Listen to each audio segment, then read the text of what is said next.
Maíra Cardi transforma marido e gerou reações nas redes sociais, com brincadeiras sobre estilo de vida do empresário, que passou a se exercitar e emagrecer após relacionamento com a influenciadora. Maíra Cardi compartilhou em uma palestra que ajudou seu marido, Tiago Nigro, a adotar um estilo de vida mais saudável, após ele passar a se exercitar com sua orientação. Antes de se conhecerem, Tiago não praticava atividades físicas e só se dedicava a comer, mas a influenciadora mudou esse cenário. Durante a palestra, Tiago brincou sobre a transformação, dizendo que levantava muitas coisas além do garfo.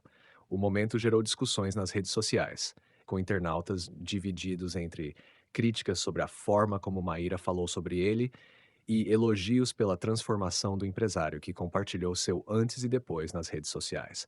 O que você achou da transformação do Tiago Nigro com a ajuda de Maíra Cardi?